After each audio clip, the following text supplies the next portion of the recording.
Nós vamos conversar agora sobre mapeamento temático e sistema de informações geográficas.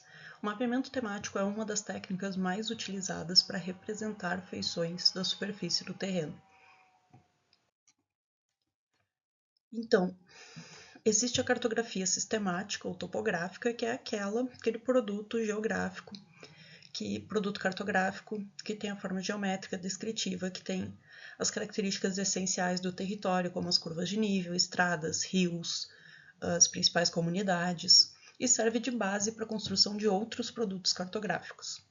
Já a cartografia temática é uma solução analítica e descritiva. Ela possui um tema principal a ser representado, então ela não necessariamente é elaborada por cartógrafos, mas os mapas elaborados por cartógrafos servem de base para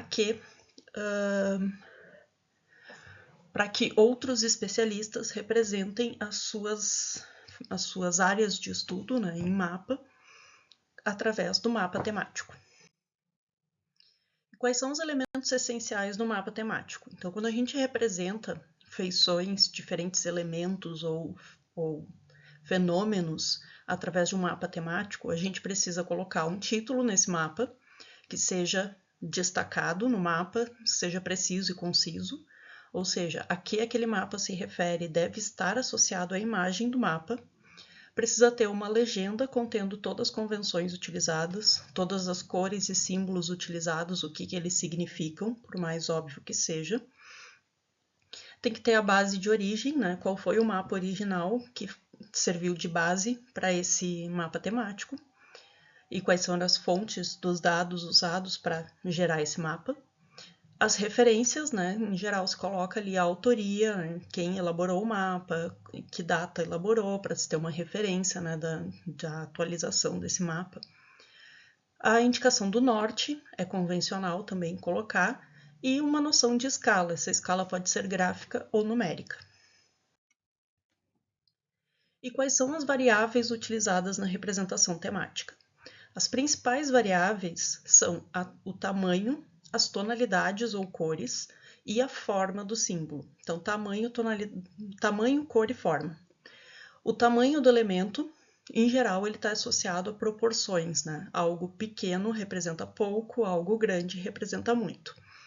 As tonalidades, se elas estão associadas a valores, os valores menores vão receber tons mais claros, os valores maiores, tons mais escuros. E a forma do símbolo, em geral, ela é usada para diferenciar elementos diferentes, né? Então, uma estação de polícia vai ter um símbolo, uma estação de bombeiros vai ter outro, um hospital vai ter outro. Então, eles representam elementos diferentes. E quais são as regras básicas, tá? Um fenômeno se traduz por um sinal e um só. Então, se eu estou dizendo nesse mapa que a presença de uma araucária é um ponto verde, eu não posso representar o local de outra araucária com um triângulo azul. Eu vou ter que usar o ponto verde, né, em todos os locais onde a araucária ocorre. Então, eu não vou utilizar símbolos diferentes para representar a mesma coisa. Um valor forte ou fraco vai ser representado por um sinal forte ou fraco, uma cor forte ou fraca, ou uma espessura de linha forte ou fraca, de acordo com o valor, tá? Então, quanto maior o valor, mais forte a cor ou mais espessa a linha. Variações qualitativas vão se traduzir pela forma do sinal, ou seja, coisas diferentes recebem formas diferentes, sinais diferentes. E variações quantitativas são pelo tamanho do sinal, ou seja, é a mesma coisa. Por exemplo, ocorrência de carvão. A ocorrência de carvão é um quadrado. Aí, num local eu tenho um pouco de carvão, outro local eu tenho muito carvão. Então, num local eu vou colocar um quadrado pequeno, no outro local eu vou colocar um quadrado maior. Então, a variação de quantidade, quando ela é representada no mapa, ela vai ser representada assim, através do tamanho, em geral, do sinal. E tem algumas regras de utilização de cores. Então, as cores quentes ali, entre amarelo e laranja, em geral, elas são utilizadas para coisas que indicam altas temperaturas, clima árido, baixa densidade, baixa altitude, está relacionado à luz também. As cores verdes, em geral, estão relacionadas à vegetação, regiões mais baixas, porque remete à frescura. Os tons de azul são usados para os oceanos, rios, lagos, representa mais o ar e a água, né? Os tons de laranja representam alta densidade, representam um clima árido também, assim como as cores quentes, né? Mas também tem um significado de avanço, prosperidade, quando a gente está representando questões econômicas e sociais. E o vermelho é utilizado com um pouco mais de cautela, porque o excesso de vermelho no mapa acaba se tornando cansativo, mas ele remete à temperatura, zonas térmicas, densidade populacional alta. Então, aqueles elementos que eu quero destacar, por serem exceção no mapa, por serem os extremos do mapa, eu vou destacar em vermelho. Mas se evita usar tons de vermelho em algo que se espalhe muito no mapa, que esteja muito presente em todo o mapa. E quando a gente está variando tons de grandeza, por exemplo, estou mostrando desde altitudes mais baixas até altitudes mais altas, eu vou sempre das cores frias para as cores quentes. Então, altitudes mais baixas eu vou estar ali no verde, por exemplo, depois vou passar para o amarelo, laranja, e vai chegar lá, perto do vermelho, nos locais mais altos. Os níveis de informação que tem no mapeamento temático, eles estão um pouco relacionados com os níveis de informação que a gente estava conversando sobre o geoprocessamento, né? Então, eles podem ser nominais, ou seja, só dar nomes para os elementos, que podem ser ordenados ou não, ou podem ser numéricos. Então, dos nominais, são valores qualitativos, apenas nominal. É o que tem e onde tem. O que tem e onde tem. Qualitativo é só isso, o que e onde. O onde sempre está relacionado, né, na cartografia, no geoprocessamento. Então, o que interessa aqui é o que. Por exemplo, usinas. Se a hidrelétrica recebe um símbolo, se a termoelétrica recebe outro, se a atômica recebe outro.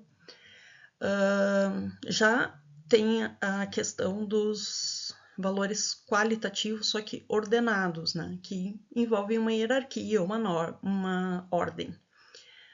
Ali tem um exemplo do percentual do pessoal ocupado na indústria, tá? Que aí está em valores numéricos, mas também pode ser diferentes classes, né, nominais que impliquem uma ordem. Existem os valores quantitativos, né, o nível de informação quantitativo, que é quando eu tenho o valor, o quanto existe, né, qual é a altitude, por exemplo, em metros, de cada ponto, de cada área. Eu posso também usar outros níveis de informação, onde eu faço um certo agrupamento, tá? E esse agrupamento ele vai se dentro do agrupamento eu vou ter distintos elementos, tá? Então, por exemplo, eu vou ter um símbolo que é para todos os minerais metálicos, que é o quadrado. Aí dentro dos minerais metálicos eu posso ter diferentes cores representando diferentes minerais. E aí outro símbolo usado para minerais não metálicos. Então eu estou usando um símbolo para um grupo e diferentes cores para separar os elementos dentro desse grupo. Tá? Então isso é uma forma de organizar a informação de uma forma associativa. E também existe a forma de organização seletiva, que a gente distingue entre elementos, por exemplo. Tem uma série de indústrias e essas indústrias podem ser alimentar, mecânica, de material de transporte, química. Então, cada uma vai ter um símbolo diferente. Então, eu estou dentro de uma categoria, eu estou separando diferentes elementos. Tá? Então, a informação qualitativa é quando eu estou diferenciando as principais, é qualitativa e quantitativa, tá? Qualitativa é quando eu estou diferenciando diferentes coisas. Por exemplo, caderno, lápis, borracha. Cada um vai ter um símbolo diferente, porque são coisas totalmente diferentes, são conceitos totalmente diferentes. A qualitativa ordenada seria, por exemplo, medalha de ouro, medalha de prata, medalha de bronze. Qual é a mais importante? A de ouro. Então, a de ouro vai receber o sinal mais forte. E aí, a de prata, não, um sinal um pouco mais fraco, e a de bronze vai estar sem preenchimento, por exemplo. E a informação quantitativa é aquela que eu tenho uma informação, né, um elemento que está sendo representado, associado com a sua quantidade. Se em determinado local eu tenho 1 kg de arroz, em outro local eu tenho 4 kg de arroz, em outro local eu tenho 16 kg de arroz. Então, onde eu tenho 1 kg de arroz, eu vou ter o símbolo do arroz é o quadradinho. Mas onde eu tenho 1 kg de arroz vai ser um quadradinho pequeno, onde eu tenho 4 vai ser um quadradinho um pouco maior, onde eu tenho 16 vai ser um quadradinho bem maior.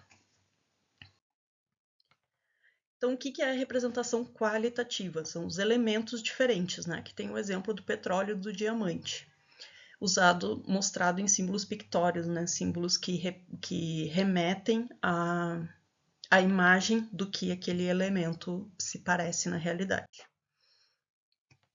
Então, as informações qualitativas, se elas forem representadas através de pontos, aqui tem tal coisa, esses pontos eles vão ser diferenciados pela forma, principalmente, né? Diferentes formas indicam diferentes elementos, ou por símbolos pictórios, né? Os símbolos podem ser geométricos, que é simplesmente triângulo, quadrado, círculo, hexágono e etc.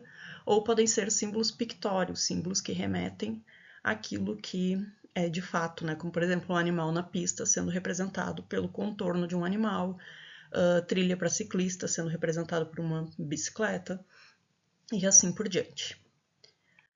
Então, esse tipo de método, ele vai simplesmente mostrar aonde tem determinado elemento. Então, aqui eu tenho shopping centers, tá? Esse mapa é bem antigo, de 2008, mas está mostrando aí todos os shopping centers que existiam no Brasil nessa época, né? E cada ponto é um shopping center. Então, um único símbolo geométrico está sendo usado e cada símbolo geométrico representa uma ocorrência. Então, isso é uma informação qualitativa, né? Aqui tem um shopping center. Aqui tem outro exemplo de recursos minerais do Brasil. Então, são símbolos pictórios mostrando aqui tem ouro, aqui tem chumbo, aqui tem manganês, aqui tem petróleo. Então, são diferentes símbolos pictórios, nesse caso, que estão mostrando a ocorrência de diversos minerais no Brasil. Aqui é um outro mapa também falando de recursos minerais no Brasil, mas de uma forma diferente, através daquela forma associativa, né? De que existem grupos ali organizados, como minerais energéticos, minerais metálicos, não metálicos, cada um tem um símbolo, e dentro desses grupos, né, eles são separados por diferentes cores, né, na identificação individual deles. A informação qualitativa ela também pode ser uma linha, por exemplo, rios, estradas, ventos. Então, em geral, as linhas elas não obedecem escala, então ela mostra o traçado de onde está passando esse fluxo, né, essa orientação, onde está passando essa linha, independente dessa linha ser representada naquela escala ou não. Assim como o ponto, tá? O ponto está mostrando aqui tem tal coisa. Independente, esse ponto não representa uma escala. Não adianta medir aquele ponto e querer dizer quantos metros tem no terreno, tá? O ponto simplesmente representa aqui tem tal coisa. A linha é a mesma coisa. Não adianta medir a espessura da linha e querer ver qual é a largura do rio no local. A linha não obedece escala. Então aqui tem alguns exemplos de rotas aéreas, mostrando em azul as rotas aéreas executadas por determinada empresa e em vermelho ali tracejado rotas aéreas realizadas por uma empresa parceira, tá? Então aqui eu tenho a representação linear dos voos e tenho uma representação pontual aqui dos aeroportos, né? Aqui tem um outro exemplo de representação linear, essa aqui ordenada, que está mostrando as linhas em tonalidades diferentes, né? Desde o amarelo até o vermelho, quais que têm o maior fluxo e o menor fluxo de passageiros. Então, uma representação linear também, que está mostrando ali a conexão entre diferentes aeroportos e entre esse aeroporto e aquele aeroporto tem um fluxo de passageiros de tantos mil ou tem fluxo de passageiros de 1 milhão. Outro exemplo de representação linear são os fluxos de correntes marítimas, de ventos e etc. Então, nesse exemplo aqui, a representação linear ela tem um sentido, então ela está representada por uma seta, e além disso ela tem uma informação qualitativa associada, né?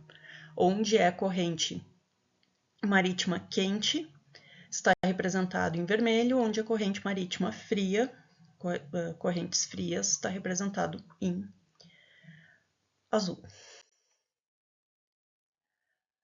Então, já vimos o ponto, vimos a linha, e o terceiro elemento vetorial que a gente pode representar nos mapas temáticos são as áreas, né, através dos polígonos.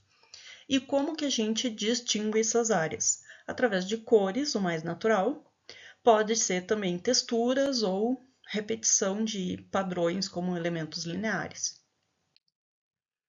Então, aqui tem um exemplo do mapa geológico do Brasil, né?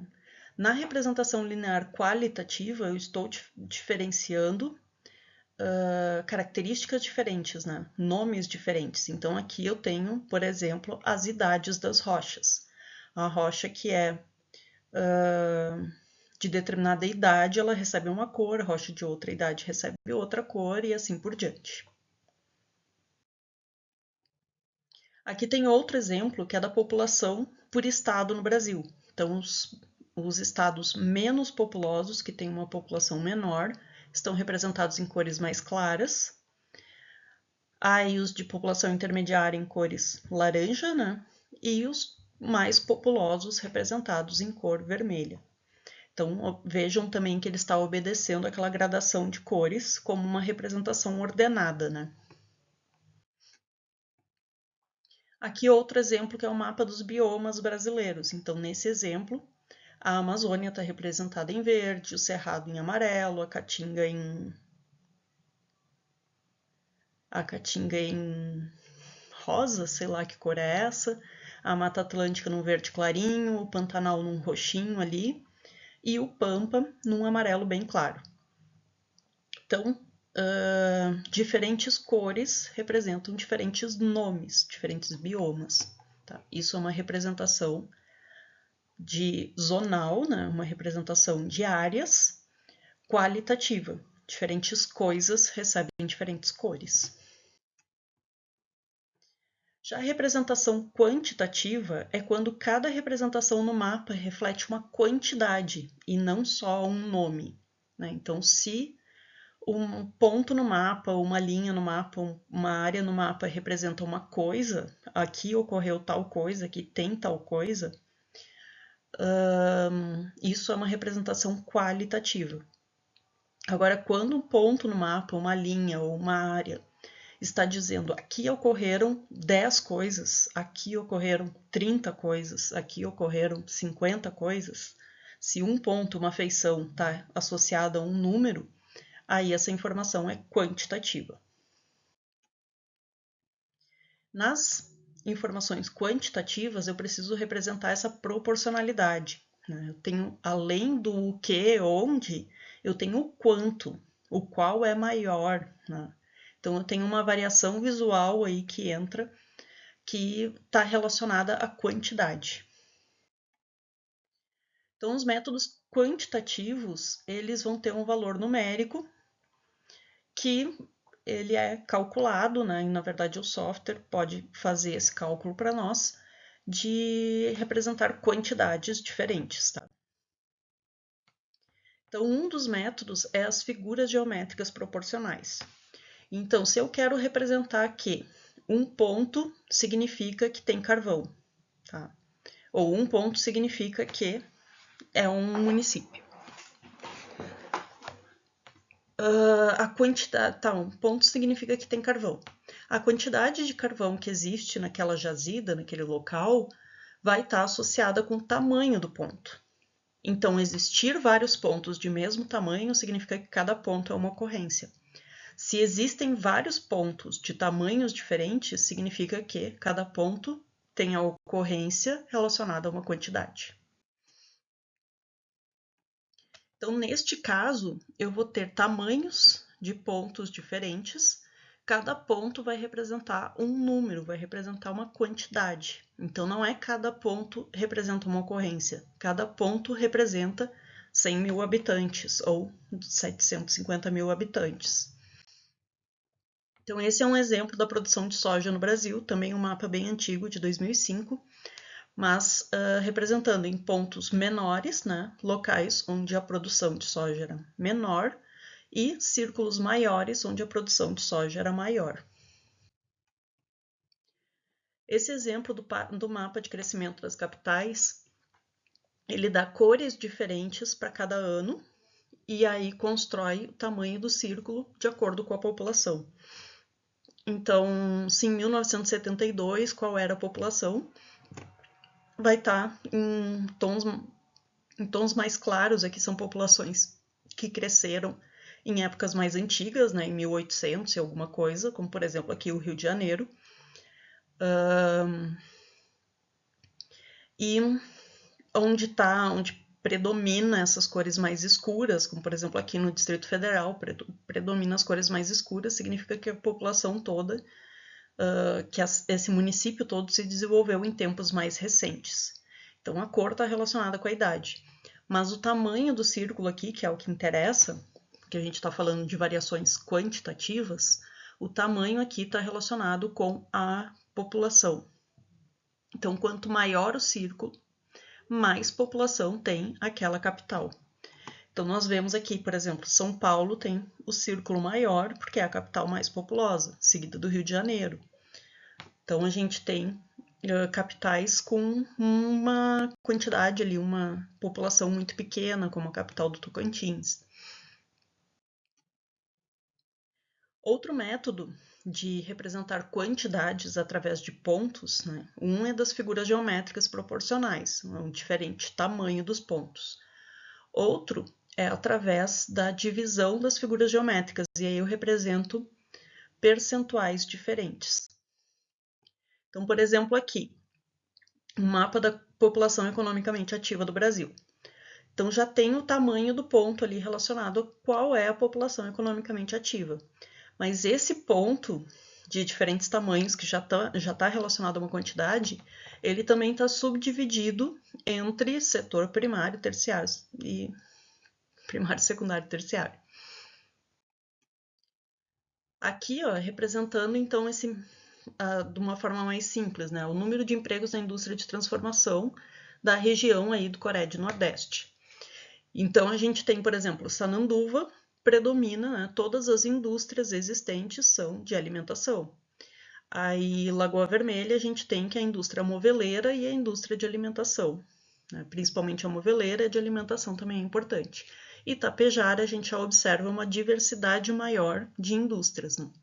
Então, o ponto está representando a ocorrência ali de indústrias, né? De diversas indústrias. O ponto não representa uma indústria, representa um conjunto de indústrias. E a subdivisão desse ponto em cores está representando o percentual de cada tipo de indústria representa naquele setor, naquele município. Tá? Então, nós temos aqui esses pontos divididos, nessas figuras geométricas divididas, representando percentuais associados àquele ponto. Com relação às estruturas, às representações lineares, quando a gente representa linhas no terreno, as linhas só representam quantidades quando são isolinhas, quando são linhas que unem pontos de mesma grandeza. Então, esse método é chamado de isarrítmico, né, que tem uma sequência, um ritmo de iguais valores, como, por exemplo, das curvas de nível. Então, eu tenho uma curva de nível aqui que, com o valor de 10, ela une vários pontos que têm altitude de 10, e aí a união desses pontos vai traçar essa linha, né? Então, isso é uma linha que tem um valor quantitativo associado, né? Tem um valor associado, mas ela representa essa quantidade, mas essa quantidade é representada pelo seu valor associado, não necessariamente, né, não necessariamente com uma diferente espessura ou diferente cor, embora possa ter.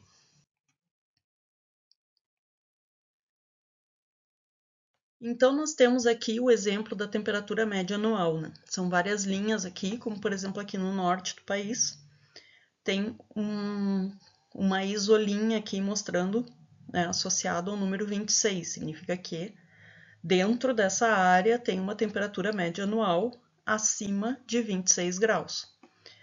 Já aqui no sul, a gente tem uma linha aqui no oeste de Santa Catarina, Paraná, aqui a gente tem uma isolinha de 16, significa que dentro dessa área as temperaturas médias anuais são em torno de 16 graus. Então, são linhas que representam uma quantidade, nesse caso, a temperatura. As quantidades em áreas são um dos métodos mais comuns de se utilizar, tá, para representação quantitativa, porque ele é de fácil assimilação de informações. Então, ele é muito fácil de utilizar, muito fácil de construir, muito fácil de ler também. Então, ele agrupa as informações, né? Se forem numéricas, agrupa em classes, ou se forem nominais, né? Agrupa de uma forma ordenada em cores. E esse método, né, dependendo de como essa subdivisão dos valores for feita, ela pode gerar alguns resultados diferentes. Então, tu consegue destacar determinada característica, determinada feição, ou esconder determinada característica, determinada feição que tu não quer que apareça, utilizando uma subdivisão diferente, tá? Então, temos o exemplo aqui da população não remunerada brasileira. Então, onde estão as cores vermelhas são os fatores mais negativos. Então, os maiores números de população não remunerada, onde tem mais gente não remunerada, os municípios que têm mais gente não remunerada estão pintados na cor vermelha, os municípios que têm menos gente ou não tem ninguém que se encaixe nesse padrão não remunerado, vai ter os tons de azul. E aí a variação do azul, né, das cores frias para as cores quentes, vai dar esse aumento da quantidade. Então, nesse caso, as cores estão representando números, as cores estão representando valores. Outro exemplo aqui da Europa, o mapa de violência contra a mulher. Então, está representando também onde tem menos violência contra a mulher, tem cores mais frias, nesse caso já é um tom mais de verde, e onde tem mais violência contra a mulher estão representados em cores mais quentes, né? Chegam ali ao vermelho, na Dinamarca, por exemplo. E o que é importante vocês saberem sobre os mapas temáticos, tá? É importante saberem construir, representar os dados de uma forma simples e eficaz, que vocês, como agrônomos, como profissionais, vocês vão precisar gerar mapas em determinadas situações e que vocês saibam gerar esses mapas e representar as informações que vocês querem da melhor forma possível. E principalmente ler e interpretar mapas temáticos, tá? Porque vocês podem saber, vocês podem optar por não construir mapas temáticos na vida profissional de vocês, mas inevitavelmente vocês vão, em determinado momento, precisar ler e interpretar esses mapas. Então, essa segunda característica e esse segundo perfil, né, essa segunda habilidade é necessária para todos.